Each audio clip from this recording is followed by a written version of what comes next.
네, 여러분 반갑습니다. 교래기 신론 오늘 마지막 시간입니다. 오늘 이제 경륜접 삼위일체. 지난 시간에 이제 작정하시고 창조하시고 또 오늘은 섭리하십니다. 하나님께서는 천지를 창조하셨습니다. 그리고 우리는 믿지 않는 사람들과 똑같은 눈으로 세상을 바라보면 안 되는 것이 하나님은 분명히 성경에 창조하셨다 합니다. 그것을 믿는 것, 그것이 고백, 창조의 고백입니다. 그 창조의 고백은 결국 하나님이 우리를 다스린다는 거예요. 그래서 오늘 섭리입니다, 섭리. 그래서 하나님은 무로부터 창조하셨습니다. 그래서 없는 것에서 from nothing, 무로부터 지으셨습니다. 그렇다고 해서 무가 재료갑니다. 무로부터라는 게 오직 하나님만 존재하시고 하나님만 존재하시고 영원하시다는 거죠.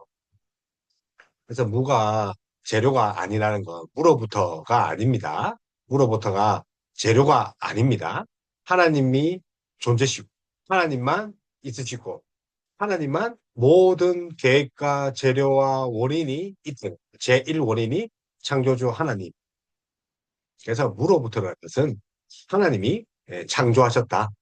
하나님이 창조하실 때 아무것도 없었고 그래서 모든 것은 하나님으로부터 나왔다는 거죠.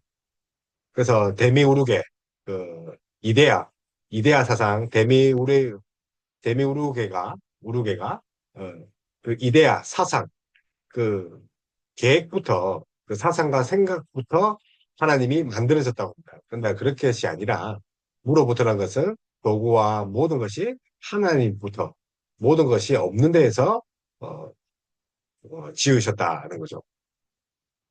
그래서 우리가 없는 데에서 만들어졌다.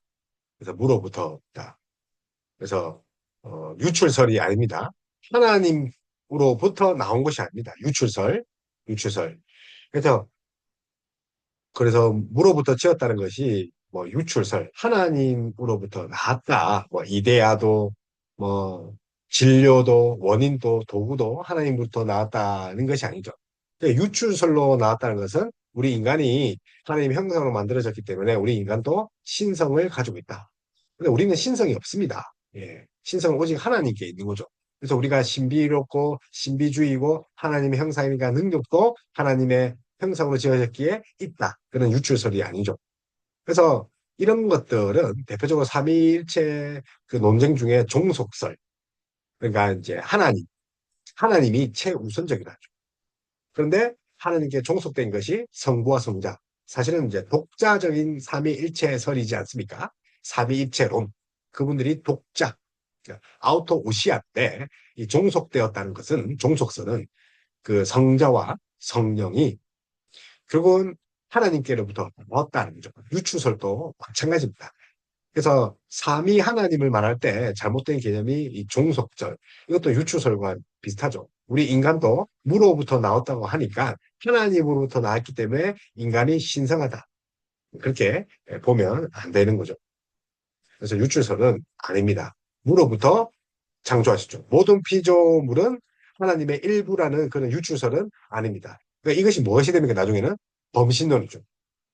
사람뿐만 아니라 모든 나무와 산에 그 하나님의 신성이 되어 있다는 그 범신론이 되는 거죠. 그래서 피조물은 분명하게 위계적인 것이고 하나님의 신성을 담는 그 범신론적 개념으로 보면 안 되는 거죠. 그래서 무로부터 지으셨다.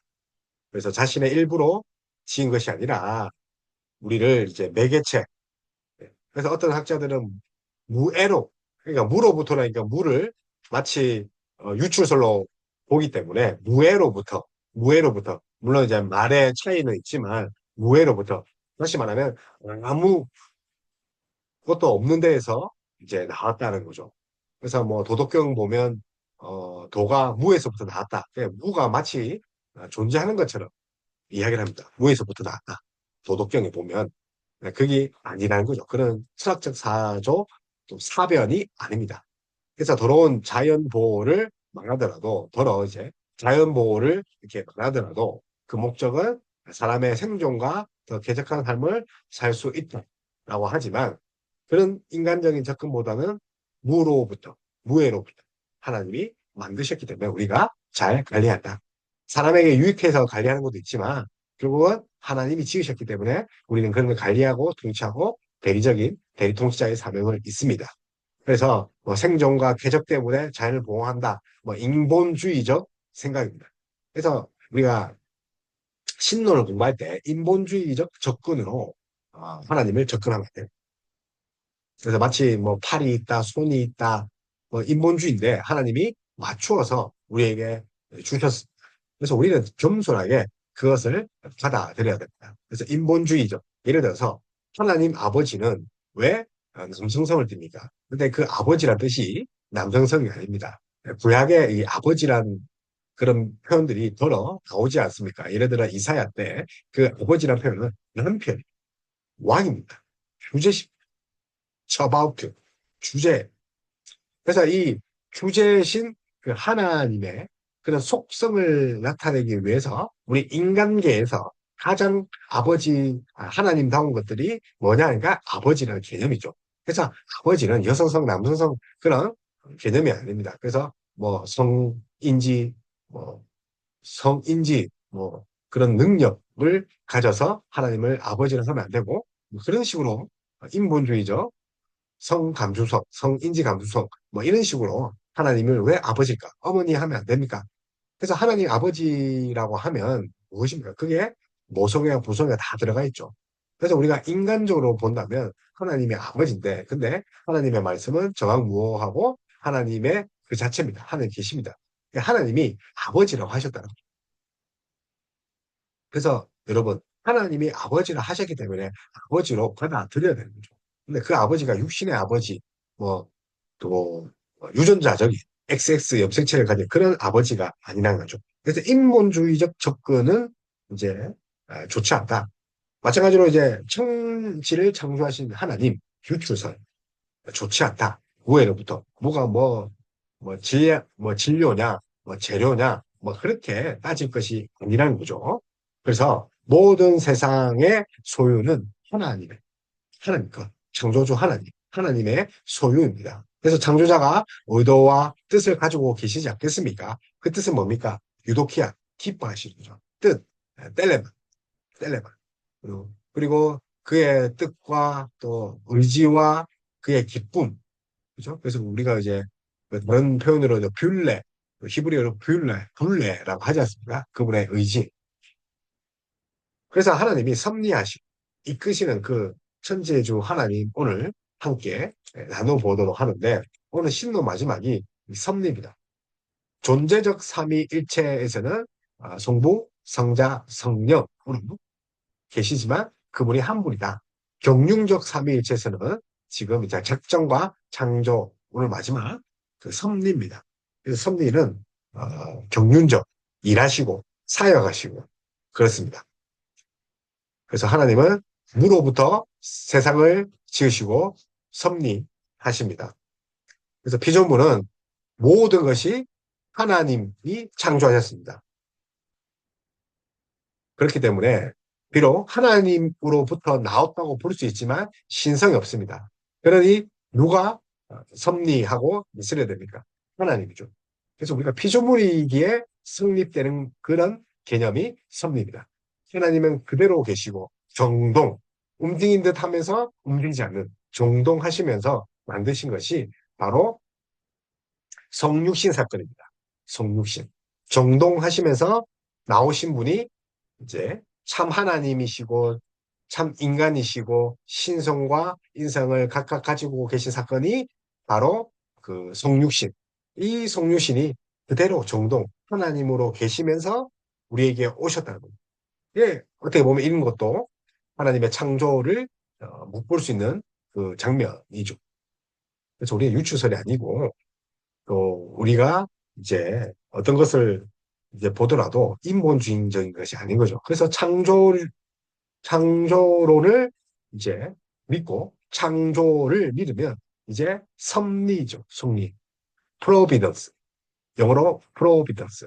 이 섭리가 뭡니까? 섭리. providence. 그래서 준비하다는 거예요. 그러니까 하나님이 무엇을 예비하다. 섭리. 그래서 아브라함의 이삭을 바치려고 할 때 뭘 준비했습니까? 하나님이 자기를 위하여 친히 준비하셨다. 창세기 22장. 거기서 프로비던스, 그 섭리, 준비하셨다가 유리됐습니다. 그래서 하나님은 자기가 창조하신 만물을 결코 포기하거나 통치하거나 내버려 두지 않습니다. 유신진화론 혹은 뭐 이신론. 여기서 하나님을 시계공으로 보고 시계공은 시계를 만들고 시계가 돌아가는 것은 그냥 사용자에게 맡기지 않습니까? 그런데 그렇지 않습니다. 맡기는 것이 아니라 하나님이 섭리하시고 준비하시고 이끌어 가시고 그리고 결코 우리를 포기하거나 방치하지 않은 거죠. 그래서 들의 풀과 백합, 공중나는 새 모든 것이 하나님의 보존 아래, 날개 아래 있습니다. 특별히 하나님의 언약을 맺어주신 자기 백성은 하나님의 섭리를 경험하고 찬양해야 되죠. 그래서 하나님이 그 뜻, 엘레마, 하나님의 뜻이 뭡니까? 우리가 영광 돌리고 그리고 우리가 기뻐하신 뜻, 우리도 기뻐해야 됩니다. 그래서 우리가 부활이 뭡니까? 이제 하나님이 이제 하나님 품 안에서 독생하신 예수 그리스도, 독생자 예수 그리스도, 하나님 품 안에 있던 독생자 예수 그리스도를 보여주는 장면이 이제 부활이죠. 독생하신 하나님 품 안에서 독생하신 예수 그리스도께서 이제 살아나시니 그 아버지 품 안으로 있는 우리 그 자리가 바로 제 자리가 뭡니까? 독생하신 아버지 품 안에 있는 그것의 시작이 바로 부활입니다. 부활은 성도의 시작입니다. 부활은 새 생명이라 하지 않습니까? 새 생명을 다른 말로 새 삶이라고 할 수 있습니다. 새로운 삶, 다시 말하면 영생이죠. 영생은 다른 것이 아니라 하나님 독생하신 품 속에 있는 하나님이 아버지 되신 하나님의 섭리 안에 하나님의 보존을 받는 이제 하나님 안에서 하나님 자녀됨을 누리는 것. 그것이 바로 영생. 그래서 우리가 살아가는 이 세상은 하나님의 스림 아래에 있습니다. 떨어지는 잎사귀나 또 떨어지는 낙엽, 새 한 마리, 그리고 뭐 꽃에 뭐 꽃잎, 현술이라도 또 모든 것이 하나님의 성망 안에 있는데 사람의 죽음과 나라의 흥망성쇠, 대통령을 세우시고 폐하신 것, 이 모든 것들이 바로 하나님 섭리밖에 있을 수가 없다. 그 기억하셔야 됩니다. 그러나 이 섭리는 옛날부터 심각한 도전을 불러왔습니다. 특별히 이 세상에서 일어나는 악의 문제, 하나님의 섭리의 의무를 받게 합니다. 성경 역시 이런 질문을 외면하지 않습니다. 하나님이 어디 있는가? 정말 하나님이 다스리고 있는가? 하나님이 살아가 계신가? 우리가 그렇게 고민하고 있지만 참새 한 마리도 떨어지는 그 떨어진 것도 주관하신 분이 하나님이죠. 그 비슷한 말이 마태복음 10장 29절 31절 참새 두 마리가 한 쌀이 오래 팔리지 않느냐. 그러나 너희 아버지께서 허락하시지 아니하면 그 하나도 땅에 떨어지지 아니하니라. 너희에게 머리털까지 다 세신 바 되었나니 두려워하지 말라. 너희는 많은 참새보다 귀하니라. 하나님의 모든 것을 주관하십니다. 그래서 하나님이 참새 한 마리 땅에 떨어지게 하신 분이라는 거죠. 하물며 우리는 어떻습니까? 그래서 예수님은 참새를 들어 이제 예하를 들어 설명하지 않습니다. 그러면 이제 공중을 보겠죠. 하늘을 보겠죠. 하늘을 보면 그들이 이제 하나님을 생각하겠죠. 이 말씀으로 참새 두 마리가 뭐 이렇게 가격들 또 한 마리가 땅에 떨어지는 것들 그런 가능성들 가격들 많은 참새의 가치들 뭐 이런 것들을 우리가 볼 수 있지만 그 이면에 예수님이 참새를 설명하시려고 하신 말씀이 뭡니까? 그 참새가 아니라 그 이면에 누가 주관하고 계십니까? 하나님이 주관하고 다시 말해 섭리하고 계신 프로비던스 예배하고 준비하신다. 만나와 메추라기를 보면 알 수 있죠.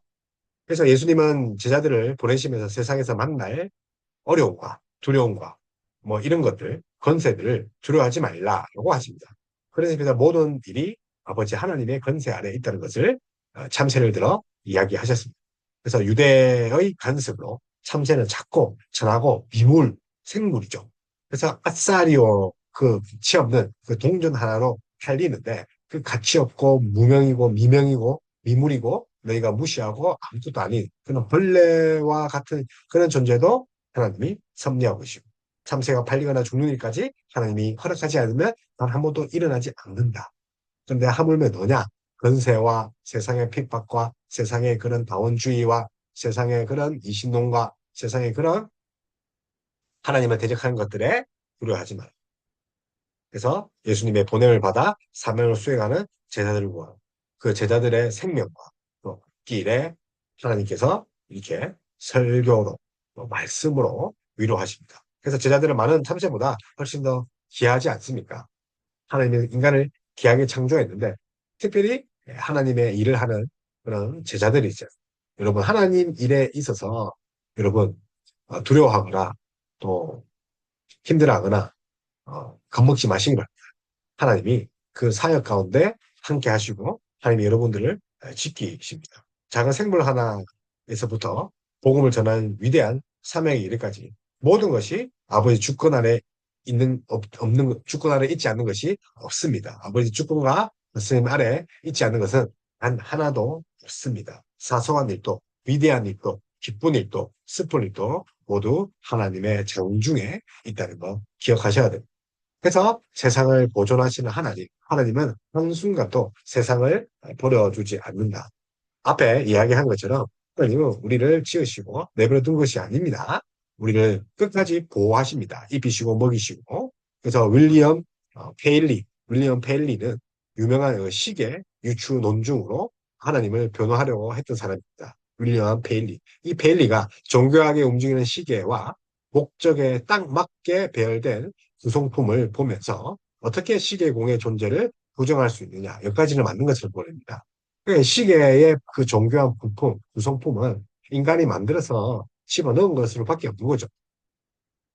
창조도 그렇다. 그래서 그는 하나님의 이 세상을 정확하게 돌아가도록 창조하셨다. 그래서 여기까지는 윌리엄 페일리 이야기가 맞는 것처럼 들립니다. 그래서 페일리는 창조자 하나님을 높이고 싶었던 것입니다. 그러나 그의 농중은 의도와 다르게 섭리하신 하나님을 세상으로부터 쫓아냅니다. 시계를 만든 시계공이 없이도 정확하게 돌아가는 시계처럼 세상도 하나님이 정확하게 만드신 자연 법칙을 따라 움직일 수 있다는 거죠. 하나님이 섭리가 없어도 자연 법칙, 시계가 마치 돌아가는 것처럼. 그래서 이걸 인본주의적 접근이죠. 그래서 시계를 보면서 하나님을 시계로 제한하십니다. 하나님은 영원하십니다. 영원하다는 말이 무슨 말이냐면 우리가 제한할 수 없는 분이죠. 제한할 수 없다. 근데 인본주의 생각으로 우리가 하나님을 제한하셨어요. 제한한 거죠. 벨리, 벨리는. 그래서 우리가 기도할 때도 하나님을 제한하지 마시기 바랍니다. 우리가 신앙생활 할 때도 하나님이 이거만큼은 들어주지 못할 거야 라고 제한하지 마십시오. 시계공, 그 비유를 들면서 마치 시계가 움직이는 것처럼 자연 법칙 아래 그냥 놔두면 움직일 거야. 그런 식으로 시계로 제한하지, 시계와 같은 그런 이미지로 하나님을 제한하지 마십시오. 여러분에게 하나님을 제한하는 그런 부분이 어떤 것이 있습니까? 그래서 자연 법칙을 따라 움직인다. 그런 논리가 하나님께 당치도 않는 거죠. 그래서 정말 하나님은 완벽한 자연 법칙으로 세상을 저절로 자연스럽게 돌아가게 하시고 세상을 방치하는 분입니까? 그럴 수 없는 거죠. 하나님은 자신이 창조하신 세상을 방치하지도 포기하지도 않으신다는 거죠. 그래서 성경은 하나님이 세상을 붙들고 보존하고 계신 거예요. 그래서 크고 작은 생명체도 하나님이 붙드시고 다스리셔서 기어다니는 그 개미조차도 여름에 그 매미가 7년 동안 땅에 있다고 하지 않습니까? 그래서 여름 한때 나기 위해서 7년을 애벌레로 땅속에 있는데 그것조차도 하나님이 주관하시고 섭리하시고 통제하고 계신다. 그래서 생명을 주시는 성령을 보내주시고 취하심으로 생명과 죽음을 주관하십니다. 그래서 존 칼빈의 말입니다. 그래서 성경은 하나님이 세상을 붙들고 보존하신다고 이야기를 하고 있고 생명을 주시는 성령님을 우리에게 보내셔서 시하심으로 생명과 죽음을 주관하고 계신다. 이거죠. 그러면 이 세상의 모든 생명은 하나님께 의존할 수밖에 없는 거죠. 그래서 성화는 어제보다 오늘 더 하나님을 의지합니다. 어제보다 오늘 더 하나님을 아는 지식에 그 충만함을 누려야 됩니다. 그래서 아는 것과 믿음은 이제 거의 비례하지 않습니까? 그래서 하나님이 시계공처럼 세상에 손을 떼고 어떠한 존재와 생명도 유지될 수 없습니다. 하나님이 시계공처럼 세상에 손을 떼시면. 그래서 하나님은 매 순간 세상을 보존하시죠. 프로비던스. 그죠? 그래서 우리 사람이 개발하는 기술, 뭐 제도, 스마트폰, 뭐 이런 것들도 하나님이 붙으시고 사용하시는 방편이 된다는 거죠. 그래서 자동차, 비행기, 그 어학적 기술, 심지어 과학도 하나님이 붙들시고 계신다. 그런 개념입니다. 이 방편들은 하나님 없이 저절로 돌아가지 않습니다. 이 방편들은 하나님이 붙잡고 사용하시는 것이기 때문에 세상에는 결코 홀로 설 수 있는 과학, 홀로 설 수 있는 철학, 홀로 설 수 있는 이론들은 단 하나도 없습니다. 그래서 이런 방편들은 하나님이 붙잡고 계신다는 걸 기억하셔야 되고 우리 능력과 힘으로 재물을 얻어 잘 살아야 되겠다. 뭐 이런 생각은 틀린 생각이죠. 성경적이지 못한 거죠. 우리가 잘 먹고 잘 산다. 내 능력으로 대학 가겠다. 내 능력으로 결혼하고 내 능력으로 사업을 해보겠다. 있을 수 없는 거죠. 왜요? 하나님 모든 것을 붙들고 계시기 때문에 우리는 의존해야 됩니다. 그래서 우리 수고를 통해 필요를 공급하시고 우리를 보존하시는 하나님의 섭리를 믿는다면 겸손할 수밖에 없는 거죠. 그래서 나아가 섭리는 우리가 하나님을 철저히 의존해야 하고 동시에 우리의 책임도 있다는 거죠. 그래서 하나님의 창조 섭리는 우리의 뭐도 있다는 거죠. 작정에도 작정에도 뭐가 있다는 거죠. 하나님의 계획하심과 그 보존하심도 있지만 인간의 책임이 있죠. 하나님의 대리 통치자 책임도 있지만 우리가 하나님의 그 직정에 우리가 순종하지 않은 우리의 책임도 반드시 따르고 순종할 책임도 반드시 따르다는 거죠. 그래서 하나님이 우리를 형통하게 하신다고 약속하셨기에 우리는 우리 일을 책임지게 해야 되죠. 그래서 농부가 하나님만 믿고 밭을 갈지 않고 기경하지 않고 파종하지 않고 수확하지 않으면 어떻게 그 먹는 것이 우리 식탁에 옵니까? 그래서 파종하고 수확하고 법도 이런 여러 가지 수확법 뭐 이렇게 종자를 연구하는 것 이런 것도 하나님 사람에게 적당하게 가르쳐 주셨으니 아예 소상과 복을 주시는 하나님께 감사하고 우리의 할 일을 다해서 그것을 하나님께 영광 돌려야 되는 거죠. 그것이 이제 우리가 11조 생각이지 않습니까? 모든 것이 하나님 주셨는데 10분의 1을 드리지만 사실 모든 것을 다 하나님 겁니다. 그 고백이죠. 그래서 감사할 수 있는 그 자는 자기 책임을 하는 자입니다. 누워서 여기 떨어질 것, 감이 떨어질 것, 이렇게 생각하면 안 됩니다. 그래서 우리 책임은 하나님의 직접적인 개입을 요구하는 기도뿐만 아니라 일상적인 방편들을 사용하고 또 개발하고 또 경작하고 또 다스리고 우리도 통치해서 이렇게 이웃을 도우면서 하나님의 그 섭리와 함께 해야 합니다. 그래서 웨스트민스터 신앙법에서 5항 1-2 여기서는 하나님께서 만물의 위대한 창조주로서 자기의 지극히 지혜롭고 거룩하신 섭리로 자기의 지혜와 능력과 공의와 선하심과 자비의 영광이 찬양을 받도록 자기의 무한 예지와 자기의 뜻에 너그럽고 불변하는 협의를 따라 모든 피조물과 행사들과 일들을 지극히 큰 것에부터 지극히 작은 것에 이르기까지 보존하시고 인도하시고 종도하신다. 핵심은 모든 만물 창조주로서 모든 만물을 보존하시고 인도하시고 정돈하신다. 그래서 제1원인이자 제1위 위격이신 성부 하나님의 예지와 예지는 모든 걸 아신다는 거죠. 작정의 관점에서 보면 만사가 불변하고 모호하게 일어나지만 동일한 섭리로 하나님께서 만사가 제2원인인 원인 본성을 따라 필연적으로나 자연롭게나 우연적으로 일어나도록 조정하셨다. 그래서 모든 원인의 근원, 제1원인이 하나님. 그래서 하나님께서 만사가 제2원인인 원인자를 본성에 따라 필연적으로 자유롭게 우연적으로 일어나게 조성하셨다. 아주 중요한 거죠. 그래서 핵심은 하나님의 주권을 인정하고 하나님 주권을 우리가 아래에 있다는 것을 우리가 깨달아야 되겠죠. 그래서 하나님이 그런 주권을 인정한다면 하나님이 우리 인생의 왕으로 오셨다는 거죠. 왕은 통치하고 다스리고 세상의 왕은 군림하고 빼앗지만 하나님은 그렇지 않죠. 그래서 예수 그리스도도 이제 직분, 새 직분이죠. 왕. 선지자, 제사장. 그래서 예수님을 통해 하나님을 알 수 있죠. 그래서 예수님이 하나님의 형상이죠. 그래서 하나님은 자신이 창조하신 세상을 통치하십니다. 여호와 하나님은 쓰림은 영원 무궁합니다.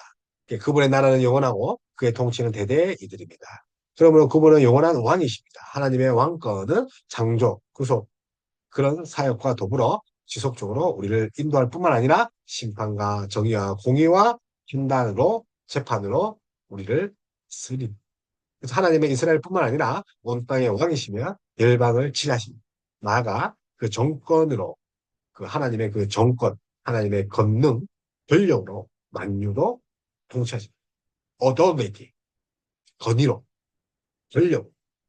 그래서 역사도 하나님의 다스림을 믿습니다. 그래서 하나님의 통치는 기적으로도 나타납니다. 출애굽 아시죠? 출애굽.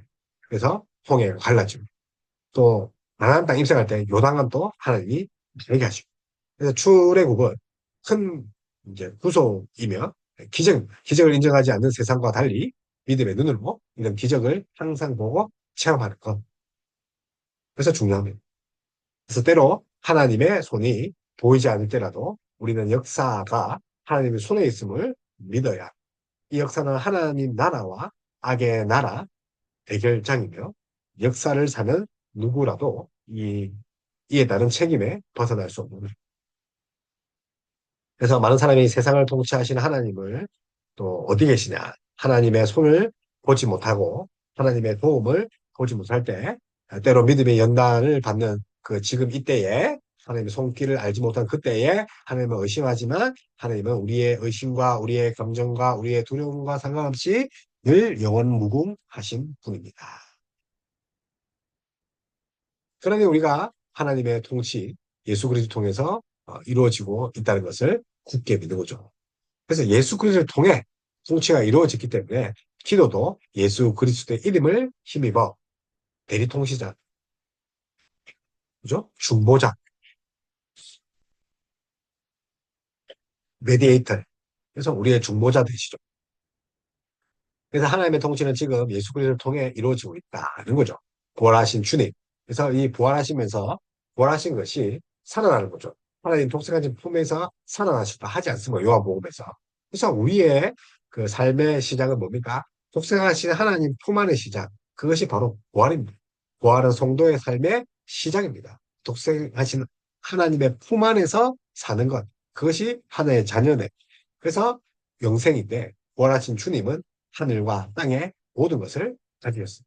아버지 하나님은 승리하신 중보자께 이 권세를 맡기셨다. 그래서 예수님의 권세는 교회 안에서 제한되지 않고 온 우주 만물에 영향을 미칠 뿐만 아니라 주님은 만물을 자신의 발 아래 두시는 분. 이 땅의 모든 임금의 머리를 세우시고 패하시고 흥망성쇠를 이루시는 분. 역사를 주관하신 분. 예수님은 하나님의 행사하시는 작정의 집행자입니다. 그래서 하나님이 모든 시작의 근원이죠. 하나님이 시작하시고 예수님이 어떻게 합니까? 경륜하시고 계획하시고 성령께서는 능력과 작용이죠. 능력과 작용. 그 속에서 우리가 살며 기도하며 리빙, 무빙 할 수 있는 것이 우리 인간 삼위일체 하나님의 사역 아래 무빙, 리빙, 살며 기도하며 그래서 하나님의 재창조가 중보자 예수님이 실현되듯이 하나님의 보존과 통치로 있음을 통해 이루어지고 있다는 것. 그래서 예수님도 지금도 우리의 중보자죠. 통치하고 계시죠. 우리에게 소망을 주시고 우리의 유일한 이제 정말 피할 바위, 산성. 그러니까 이미 이제 그분의 죽으심과 부활로 섭리의 그 신미 우리가 잘 배우지 않았습니까? 그래서 우리가 그분의 죽음과 부활에 접붙임 당한 거죠. 그래서 하나님은 악한 자들의 제약과 계략조차도 자기 뜻과 선으로 이루십니다. 그래서 합력하여 선을 이루습니다. 그래서 하나님은 또 이방 왕도 들어서 사용하시지 않습니까? 그래서 과연 하나님이 세상을 통치하시고 계신가? 그런 질문, 그런 의문에 우리는 어떻게 답해야 되나? 계속해서 3번, 4번 보겠습니다. 웨스트민스터 신앙조화 제5항. 하나님께서는 통상적인 섭리에서 방편들을 사용하시지만 자기의 기뻐하심을 따라 유독키야 그 방편 없이 또는 방편을 초월하시거나 상반되는 방식으로 자유로이 일하실 것입니다. 하나님의 정능하신 능력과 그런 측량할 수 없는 지혜와 무한한 그 선하심은 최초의 그 타락과 천사 및 사람의 다른 모든 죄까지 미치는 섭리에서 장범이 드러납니다. 즉 단순한 허용이 아니라 다양한 처분으로 자기의 거룩한 목적을 향하여 이 모든 일들을 지극히 지혜롭고 강력하게 제한하고 때로는 조정하고 통치하고 계신다는 거죠. 그러함에도 모든 허물은 하나님이 아니라 오직 피조물에게 비롯된다는 거죠. 하나님께서 지극히 거룩하고 어루시기 때문에 재조성자, 승인자가 아니면 그렇게 될 수 없는 거죠. 그래서 우리가 제 하나님께 우리를 뭐 우리가 본성에 따라 죄를 짓는다 이런 말을 많이 하잖아요. 그럼 하나님이 우리를 본성을 제약되게 만들었습니까? 그렇지 않죠. 선하신 하나님은 그렇게 우리를 만들지 않은 거죠. 선하게 만들었죠. 그래서 그 본성에 의해서 만들어진 것이 이제 우리가 이제 본성이 만들어진 것이 아니라 본성이 부패해서 그렇습니다. 본성에서 나왔다는 그 뭐 이렇게 재성이라 하면 그런 말도 일부 맞을 수 있는데 통용은 되지만 우리가 뭡니까? 본성의 부패입니다. 그래서 칼빈은 기독교 강요를 보면 그 태양의 빛이 나쁘냐? 왜냐하면 그 태양빛 때문에 음식이 상하죠. 음식에 상한 냄새가 나고 부패하죠. 그러면 그 부패하게 한 태양이 나쁩니까? 자, 태양은 우리가 비추는 거죠. 동일하죠. 그런데 음식이 부패함. 다시 말하면 본성이 이제 어떻게 합니까? 부패함으로. 마치 태양이 부패하게 만든 것이 아니라 태양빛은 그대로 오는데 그 음식이 부패한 거죠. 그래서 본성이 부패했다. 태양빛이 부패한 원인이 아니란 거죠. 그래서 하나님은 창조와 섭리는 하나님 나라를 향합니다. 하나님 나라, 심지어 악과 죄를 통해서도 하나님 나라를 협력하여 이루십니다. 그래서 나라 하면 사실은 뭐 통치 아닙니까? 통치, 통치. 그리고 백성, 그리고 영토, 주권, 영토, 백성. 그 나라의 3요소, 통치의 3요소. 뭐라고요? 백성, 권. 그 다음에 이제 통치하는 거죠. 주권, 백성, 영역. 주권, 백성, 영역. 그래서 하나님 나라는 하나님이 다스리시고, 하나님이 왕이 되시고, 하나님 뜻이 이루어지는 곳이죠. 그래서 천국뿐만 아니라 이 땅에 하나님 다스림을 받는 이것도 하나님 나라죠. 그래서 성경은 하나님이 다스리는 사실을 여러 곳에서 가르치죠. 그래서 이방인이 섬기는 귀신, 조상신, 뭐 토템 신앙, 유속 신앙, 운명에 대한 미신, 뭐 그런 것이 아니라 오직 이스라엘의 여호와만이 참 신이고 참 통치자이십니다. 그래서 통치자 여호와 하나님은 한 명, 한 분, 한 분이죠. 그래서 그분의 통치는 영원하시죠. 하나님의 통치는 마지막 때에 완성될 하나님 나라에 이루어지기만 기다리고 있는 것이 아닙니다. 지금도 하나님 나라가 뭐 예수님이 재림해야 완전 새하늘과 새 땅이지만 그렇다고 해서 넉넉히 기다리는 것이 아니라 하나님 임재하는 그곳이 하나님 나라입니다. 예배가 그런 거죠. 예배는 뭡니까? 하나님 나라가 임하는 거죠. 이미 하나님 나라가 임하는 순간마다 통치가 이루어지는 거죠. 그래서 제일 선한 것이 이 세상에 제일 선한 것이 예배입니다. 하나님 나라 백성으로서 하나님 나라에 가는 거죠. 하나님 나라의 임재. 그래서 하나님의 통치는 순간마다 이루어지는 하나님 나라 그 자체입니다. 그래서 하나님의 섭리가 일반적으로 만물에 미치듯이 그것은 지극히 특별한 그런 방식으로 하나님 교회를 보호하고 모든 것들이 교회의 선을 이루게 하는. 그래서 뭐 하나님 통치, 또 하나님 나라, 또 하나님 섭리 이런 개념들 정말 우리 그 피조물, 우리 인간에게서는 중요합니다. 그래서 악까지, 우리의 고난까지, 우리의 핍박까지 모두 다 합력하여 선을 이루죠.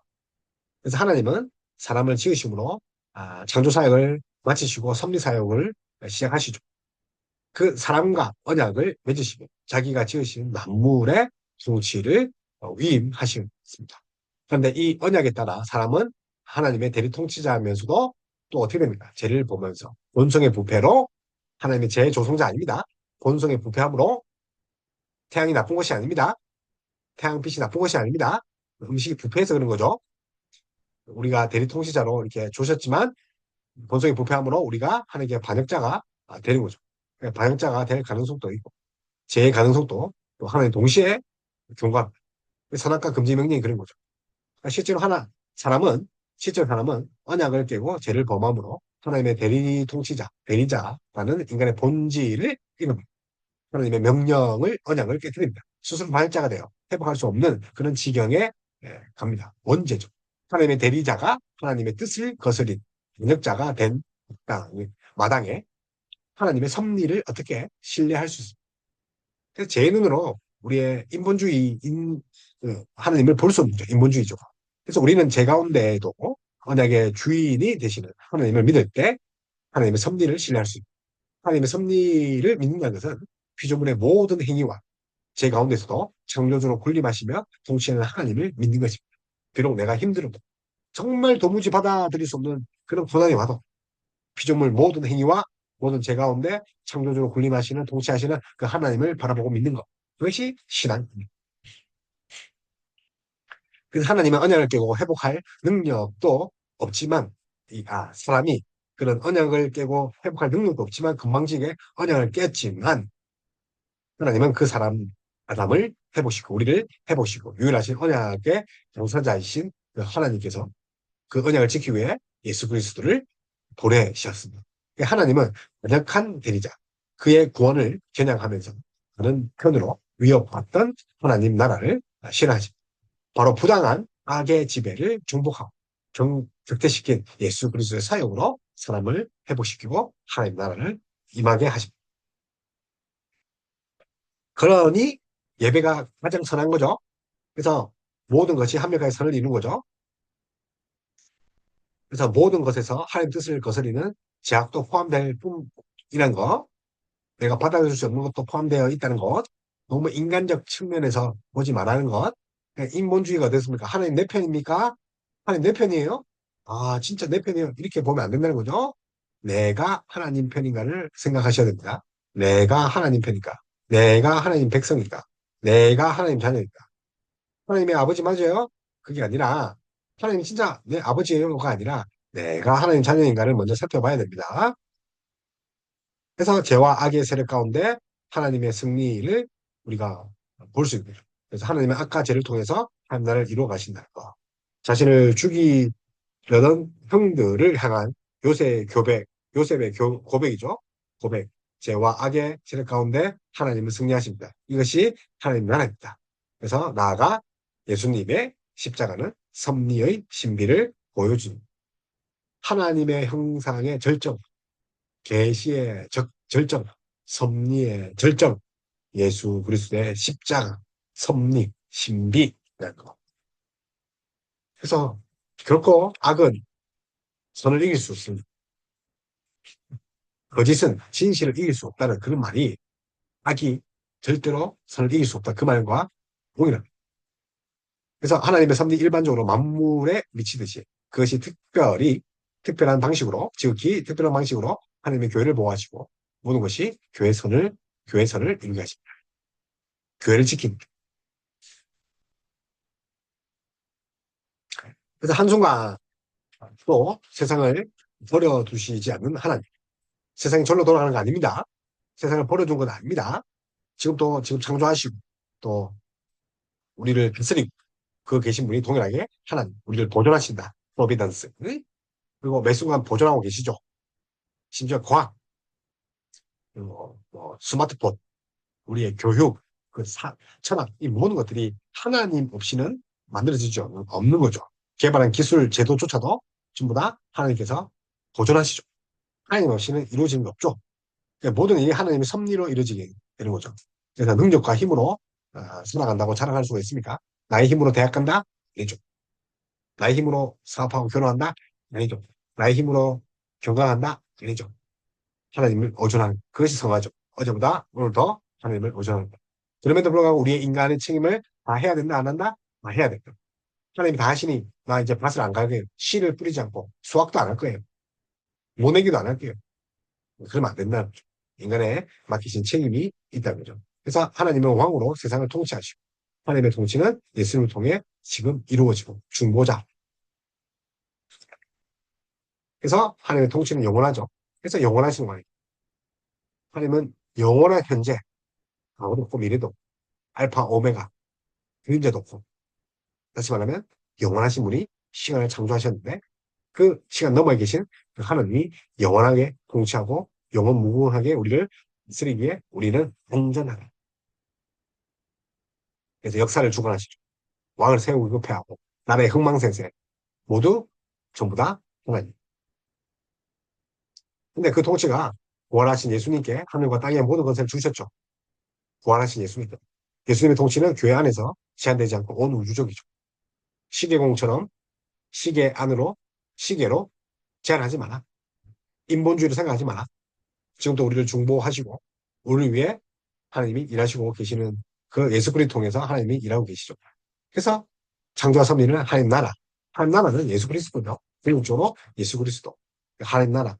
물론 이제 재림하실 때 새 하늘과 새 땅을 우리가 맞이하게 됐지만 이 땅의 성도도 그 모형인 새 하늘과 새 땅인 모형인 하나님의 임재를 이 세상에서 경험하는 거죠. 모형론이죠. 새 하늘과 새 땅의 모형론. 뭐 이 모형론이 사실 예수 그리스도를 구약에 예표하는 거 모형론을 하는데 마찬가지로 우리 신약 성도도 이제 하나님 나라의 모형들, 하나님 백성으로서의 삶의 연습, 모형론, 그 예비 연습을 이 땅에서 하는 건데 하나님이 임재할 때 그것을 간접적으로 맛보는 거죠. 심지어 악과 죄를 통해서도 하나님 나라를 이루어가는 것. 그래서 만물을 통치하시는 분이 하나님. 그래서 하나님께서 모든 것을 창조하시고 섭리로 여전히 보존하시는 것은 우리에게 어떤 유익을 줍니까? 우리는 어떠한 역경에서도 인내하고 형통할 때에 감사합니다. 또한 장래일에 대해서도 우리의 신실하신 하나님 아버지를 굳게 신뢰하여 어떠한 피조물이라도 우리를 하나님의 사랑에서 끊을 수 없음을 확신하다. 영원하신 통치. 그래서 모든 피조물이 완전히 하나님의 손 안에 있으므로 그의 손을 거슬러 일어나는 것이 없다는 것을 고백할 때에 하나님을 더 많이 의지할 수 있는 거죠. 오늘 신론, 신론. 우리 신론, 우리 이태까지 신론을 너무나 구성하셨습니다. 그래서 계시론과 신론, 이어서 이제 인간론, 이제 하나님에 대해서 배웠다면 우리 인간에 대해서 배우면 이제 이제 교리 그 수업 이제 한 두 계단, 세 계단 정도 이제 올랐대. 8가지 조지 신학 중에. 그래서 이제 인간론 여러분 한 개 보도록 하겠습니다.